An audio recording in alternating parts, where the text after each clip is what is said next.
Père, et du Fils, et du Saint-Esprit. Amen. Les biens de mon Père, bonjour. Grande est ma joie de vous avoir ce matin de mercredi de la semaine sainte. Grande aussi ma joie de savoir que quelques-uns parmi nous commencent déjà à aller en ligne pour apporter leur modeste contribution pour soutenir cette communauté. L'échéance, nous le savons, approche. Que chacun fasse ce qu'il peut faire. Aller à GoFundMe et de donner quelque chose pour cette communauté, pour ce coup de cœur. Eh bien, mon Père, dans plusieurs diocèses à travers le monde aujourd'hui, beaucoup d'évêques vont se retrouver avec son presbytérium, c'est-à-dire l'ensemble des prêtres, mais surtout avec le peuple de Dieu, pour célébrer ce qu'on appelle la messe chrismale. Il s'agit de la messe où les huiles seront bénies par l'évêque.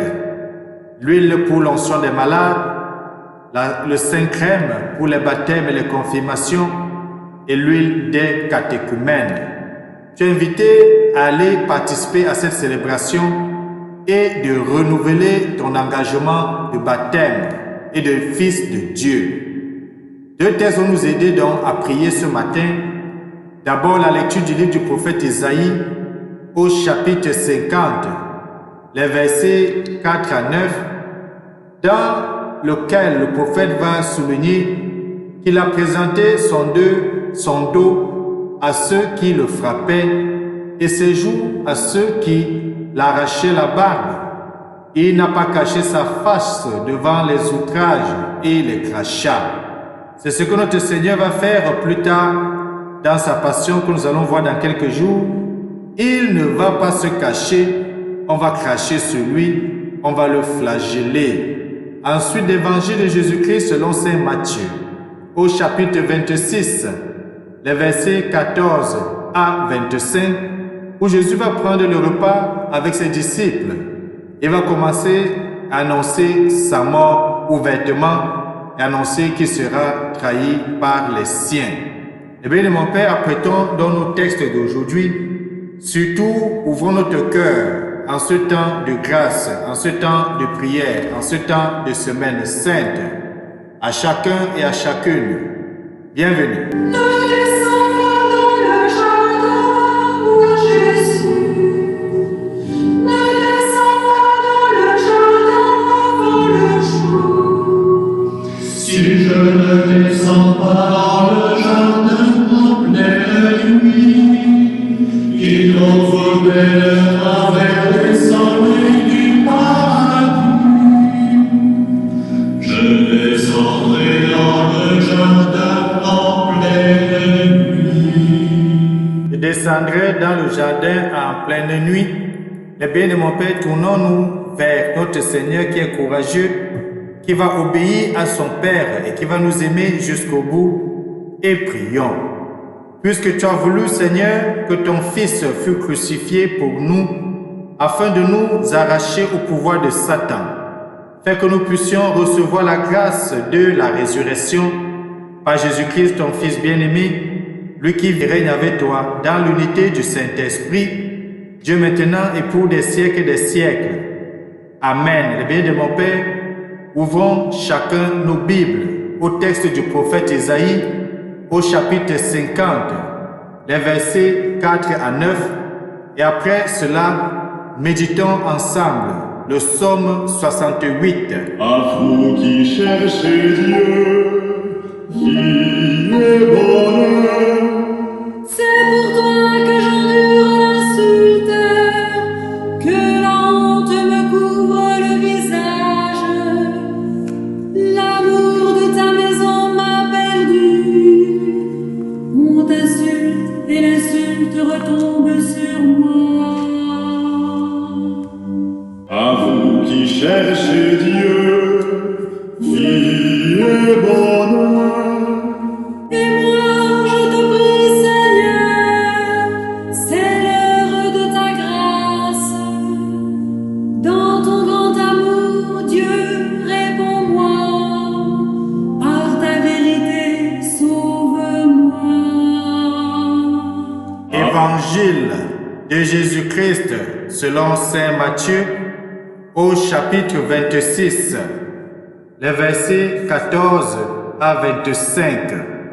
En ce temps-là, l'un des 12, nommé Judas Iscariote, se rendit chez les grands prêtres et leur dit: « Que voulez-vous me donner si je vous le livre ?»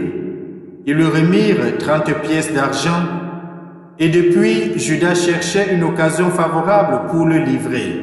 Le premier jour de la fête des pains sans levain, les disciples s'approchèrent et dirent à Jésus: « Où veux-tu que nous te fassions les préparatifs pour manger la Pâque ?» Il leur dit: « Allez à la ville, chez un tel, et dis-lui: le maître te fait dire: mon temps est proche. C'est chez toi que je veux célébrer la Pâque avec mes disciples. » Les disciples firent ce que Jésus leur avait prescrit et ils préparèrent la Pâque. Le soir venu, Jésus se trouvait à table avec les 12. Pendant le repas, il déclara: « Amen, je vous le dis, l'un de vous va me livrer. » Profondément attristés, ils se mirent à lui demander chacun son tour: « Serait-ce moi, Seigneur ?» Prenant la parole, il dit: « Celui qui s'est servi au plat en même temps que moi, celui-là va me livrer. Le Fils de l'homme s'en va, comme il est écrit à son sujet. Mais malheureux celui par qui le Fils de l'homme est livré. Il vaudrait mieux pour lui qu'il ne soit pas né, cet homme-là. » Judas, celui qui le livrait, prit la parole: « Rabbi, serait-ce moi ?» Jésus lui répond: « C'est toi-même qui l'as dit. » Acclamons la parole de Dieu. Louange à toi, Seigneur Jésus-Christ. La bénie de mon Père, dans l'évangile que nous venons d'écouter, on dit très bien au début que Judas Iscariote s'est rendu chez les grands prêtres et leur a dit ce qu'on pouvait lui donner pour qu'il livre notre Seigneur Jésus-Christ. La lecture d'hier nous montrait dans le texte de Jean comment Jésus, ayant donné une bouchée à Judas, lui a dit: « Ce que tu veux faire, fais-le vite. » Et l'évangile disait qu'à cet instant, Satan est entré en Judas et Judas est sorti pour aller commettre ce qu'il a fait, la trahison. Jésus a connu le mal du péché comme aucun pécheur ne le connaît. Il a souffert par le péché comme aucun d'entre nous, comme aucun homme, comme aucun juste ne peut en souffrir. À cette heure où nous le voyons de nouveau à table avec ses disciples, son cœur est certainement tout entier plongé dans une tendresse infinie pour tous les pécheurs, est plongé dans la tendresse infinie pour toi, pour moi, qu'il va racheter. Mais c'est une tendresse douloureuse. C'est un amour qui épouse le mal, où ceux que Jésus aime se trouvent enfoncés.